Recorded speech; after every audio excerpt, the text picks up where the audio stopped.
Good morning students. Class 12 की mathematics vector algebra में question number 9 हम लोग सॉल्व करने जा रहे हैं। एक्सरसाइज 10.2 पढ़ रहे हैं। यहाँ पे कह रहा है for given vectors vector a 2i cap minus j cap plus 2k cap and vector b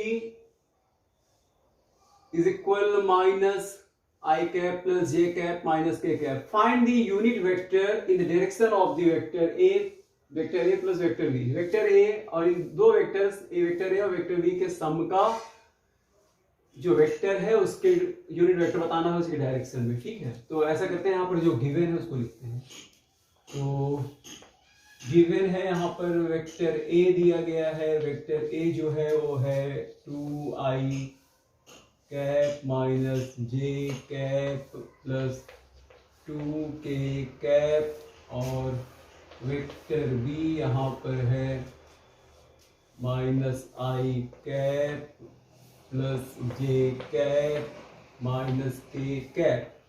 तो ऐसा करते हैं वेक्टर का sum, vector A plus vector B. वैसे तो वेक्टर का सम वेक्टर का सब्ट्रैक्शन हो गया और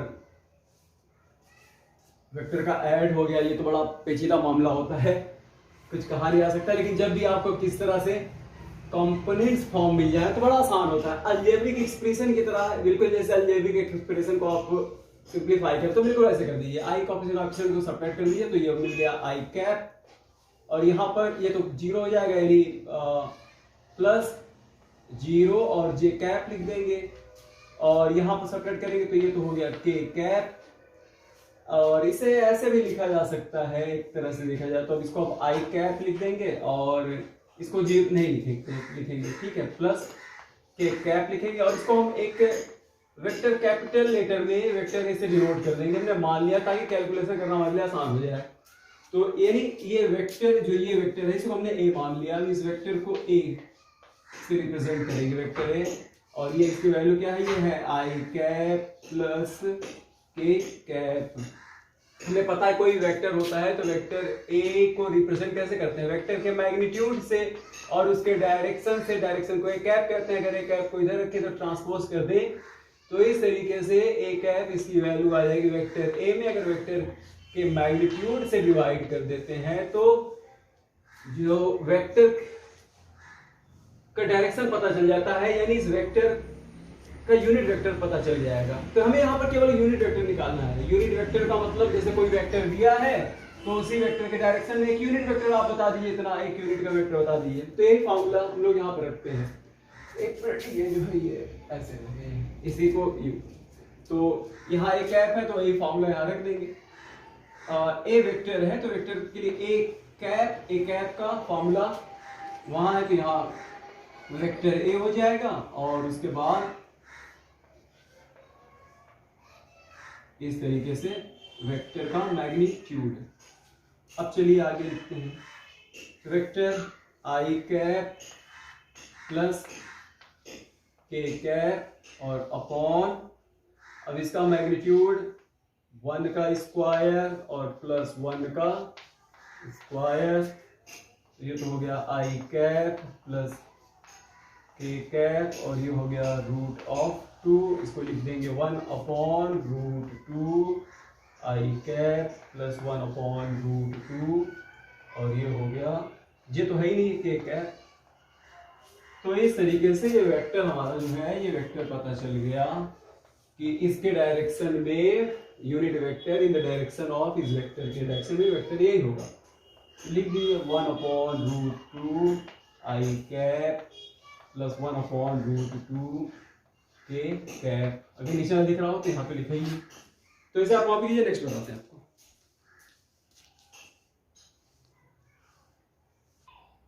स्टूडेंट्स क्वेश्चन नंबर सेकंड देखते हैं। कह रहा है find a vector in the direction of the vector pi cap minus J cap plus 2k cap which has magnitude 8 unit. कह रहा है पहले तो एक डायरेक्शन वेक्टर बताइए और उस डायरेक्शन वेक्टर का मैग्नीट्यूड जो है 8 यूनिट का है। तो पहला एक काम करते हैं, जो वेक्टर दिया है इसका हम डायरेक्शन वेक्टर एक निकाल लेते हैं। तो इन the direction of the find a vector in the, हाँ तो एक यूनिट वेक्टर पहले निकालते हैं इसके डायरेक्शन। तो यहाँ मान लेते हैं लेट ए कैप, हमने इसको डिनोट कर दिया, ये तो हो गया 5i cap minus j cap plus 2k cap. तो हमारे पास तो फार्मूला है यूनिट वेक्टर, इस वेक्टर का यूनिट वेक्टर बताने का, तो ए कैप यानी वेक्टर में वेक्टर के मैग्नीट्यूड से डिवाइड करते हैं। तो आइए यहां पर भी कर दें, ये क्या है 5i cap minus j cap plus 2k cap, और ये हो गया इसका मैग्नीट्यूड अंडर रूट, ये 5 का स्क्वायर हो गया, फिर माइनस प्लस माइनस 1 का स्क्वायर हो गया प्लस 2 का स्क्वायर हो गया। तो ये तो हो गया 5i cap minus j cap plus 2k cap, और देखिए इसको सॉल्व करेंगे तो ये हो जाएगा 25 प्लस 1 प्लस 4। तो आगे यही लिख लेते हैं। तो ये तो हो गया 5i cap minus j cap plus 2k cap, और ये मिला अंडर रूट 30। तो इस तरीके से हमारे पास इसका इस डायरेक्शन में यूनिट वेक्टर में पता चल गया, और वह मिला 5i cap minus j cap plus 2k cap upon root 30। लेकिन हमें कहा है कि यूनिट वेक्टर नहीं बताना है, ऐसा वेक्टर बताना है डायरेक्शन यही हो और 8 मैग्नीट्यूड उसका 8 यूनिट हो। तो 8 से यहां मल्टीप्लाई कर देंगे, 8a कैप, तो आप याद रखिए 8 से यहां पर मल्टीप्लाई हो जाएगा, यानी 5i कैप। इसको आप ऐसे इस एक मिनट इसे थोड़ा सा आप ऐसे लिख सकते हैं 5 अपॉन रूट 30, ऐसे करके अलग अलग करके लिख दिए i कैप, उसके बाद -1 अपॉन रूट 30, ये हो गया j कैप, और ये हो गया प्लस 2 अपॉन रूट 30, और ये हो जाएगा k कैप।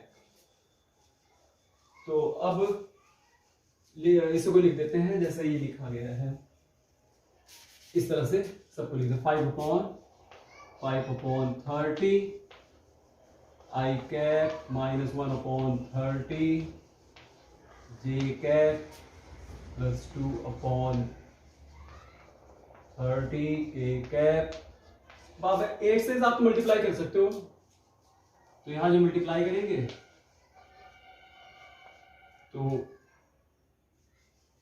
8 यूनिट का मैग्नीट्यूड का वेक्टर में मिल जाएगा, इसको मल्टीप्लाई करते हैं 40 हो गया, 40 upon root 30 i cap minus 8 upon root 30 और j cap plus 16 upon root 30 और k कैप। तो यही मिल गया, यही आंसर हो गया। तो यूनिट वेक्टर निकालने के बाद वेक्टर का मैग्नीट्यूड 8 कर दीजिए, 8 यूनिट 8 से मल्टीप्लाई कर देंगे, निकल गया। अब से कॉपी कर लीजिए, नेक्स्ट बताते हैं आपको। हाँ स्टूडेंट्स क्या कह रहा है, हाँ स्टूडेंट्स क्वेश्चन नंबर 11 देखते हैं। कह रहा है so that the vectors 2i cap minus 3j cap plus 4k cap and minus 4i cap 6j cap 8k cap are collinear.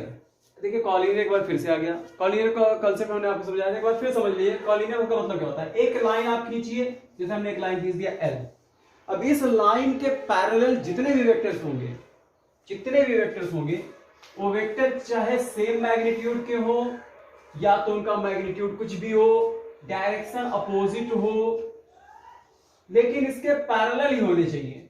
तो ये सारे पैरेलल जो भी वेक्टर्स होंगे अगर इस लाइन के पैरेलल है, चाहे इनका मैग्नीट्यूड कुछ भी हो, डायरेक्शन सेम हो या अपोजिट हो, अगर वह लाइन L के पैरेलल है तो इन सारे वेक्टर्स को कॉलिनियर वेक्टर कहा जाता है। तो इस तरीके से जैसे ये दो वेक्टर भी कॉलिनियर हो सकते हैं। जैसे मान लिया कि हमने एक वेक्टर बनाया, यहाँ पर एक वेक्टर खींचा और इसका मैग्नीट्यूड कुछ वेक्टर A है और दूसरा वेक्टर जो है इसका मैग्नीट्यूड को हमने बढ़ा कर दिया और इसका डबल कर दिया, तो अगर इस लाइन के पैरेलल है तो ये कॉलिनियर ही होंगे। तो कॉलिनियर प्रूव करने के लिए आप सीधा सीधा आप ये समझिए, अगर कभी दो वेक्टर्स की कंडीशन इस तरह से आ जाए, A vector A lambda times vector B, अगर ऐसा कभी ये इस तरह की कंडीशन आ जाती है तो लेम्डा क्या, लेम्डा कोई कांस्टेंट है, लेकिन नेगेटिव पॉजिटिव कुछ भी हो सकता है। अगर ऐसे दो एक वेक्टर हो, दूसरा वेक्टर उस lambda times vector B equal है वेक्टर ए के, तो इस तरह की कंडीशन आ गई तो कॉलिनियर हो जाएगा। अब जैसे v हो गया वेक्टर b और दूसरा है lambda times equal to lambda time vector a, अगर ये भी कंडीशन आती है तभी वेक्टर्स कॉलिनियर प्रूफ हो जाएंगे। हाँ, एक तरीका और भी है, अगर दो वेक्टर्स दिए हो और किस फॉर्म में है ये वेक्टर्स, कंपोनेंट्स फॉर्म में है, तो i j k की जो कोफिशिएंट है उनका रेशियो निकालिए। अगर उनका रेशियो इक्वल है तो वो क्या होंगे, वो कॉलिनियर हो जाएंगे। जैसे आइए यही से चेक कर लेते हैं।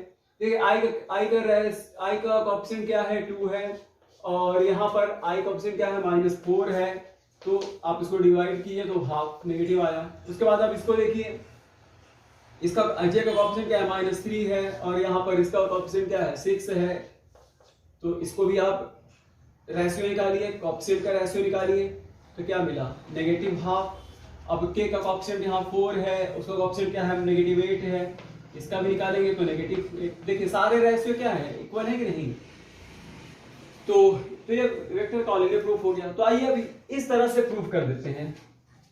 तो इसके लिए हमें क्या करना पड़ेगा, और अब ऐसा करते हैं, वेक्टर जो है वेक्टर को हम मान लेते हैं कि लेट एक वेक्टर जो है, इसको वेक्टर हमने a मान लिया, और ये तो है 2i cap -3j cap +4k cap, और एक वेक्टर जो है यहाँ पर है और -4 वेक्टर भी इसको मान लिया, 4i cap +6j cap -8k cap. तो ऐसा करते हैं, यहीं से इस वेक्टर v से ही देखिए कुछ कॉमन मिल रहा है, -2 अगर हम कॉमन लेते हैं तो ये वेक्टर की इक्वल हो जाएगा, तो -2 कॉमन ले लिया तो डिवाइड करेंगे तो 2i कैप, फिर ये हो गया 3j कैप, और ये हो जाएगा +4k कैप। अगर आप ध्यान से देखिए कि कुछ नहीं, ये वेक्टर a है, यही तो वेक्टर a है, इसी वेक्टर को तो ऐसे रिप्रेजेंट किया गया, तो इसकी जगह पर लिखा जा सकता है वेक्टर b -2, और ये हो गया वेक्टर a। तो देखिए जो किस फॉर्म, किस टाइप का है, इस टाइप का है, यानी एक वेक्टर दूसरे वेक्टर के -2 vector a time vector a है, मतलब लेम्डा टाइम्स 1 के फॉर्म में आ गया। तो इस तरीके से अब यहां पर हम लोग नीचे लिख देंगे कि which is in form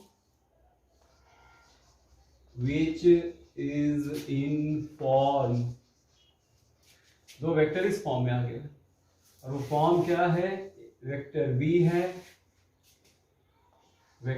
v है और दूसरा वेक्टर जो है वह लेम्डा वेक्टर a है,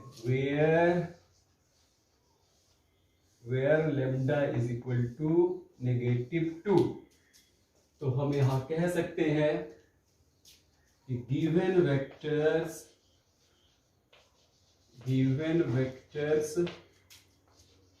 और इन कॉलिनियर, अब वेक्टर कॉलिनियर है, ठीक है, ऐसे ही प्रूव करते हैं। तो दो में तरीका है, दोनों में से जो आपको अच्छा लगे बस आप प्रूव कर दीजिए। Thank you.